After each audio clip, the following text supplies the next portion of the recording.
काम करने वाले नेपाल ने भी अब भारत की कूटनीति के आगे घुटने टेक दिए हैं। भारत नेपाल नक्शा विवाद से जुड़ी बड़ी खबर है। नेपाल ने नए विवादित नक्शे से दूरी बना ली है। पुराने नक्शे के साथ प्रधानमंत्री केपी शर्मा ओली ने बधाई संदेश भेजा है। भारतीयों को दी है दशहरे की बधाई।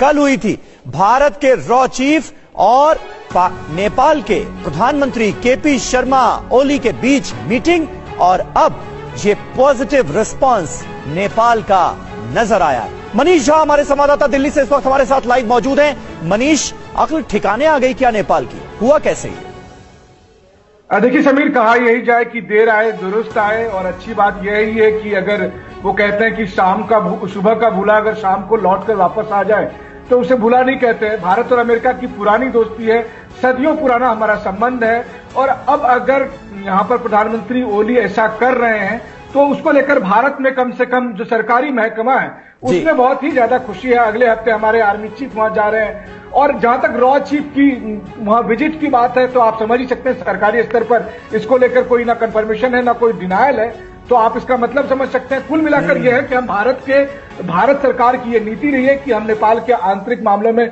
हस्तक्षेप नहीं करते हैं। नेपाल की जनता ने नेपाल के प्रधानमंत्री को यह बताया कि भारत के साथ उनका संबंध कुछ महीनों का, कुछ हफ्तों का नहीं है, जैसा कि चीन और नेपाल। सही बात कह रहे हैं, और ये बड़े पुराने संबंध है और उन संबंधों को बरकरार रखने की हिंदुस्तान की तरफ से तमाम कोशिशें हुई हैं। अब नेपाल भी अपनी गलतियां सुधार रहा है। बहुत अच्छी बात है, बहुत बहुत शुक्रिया।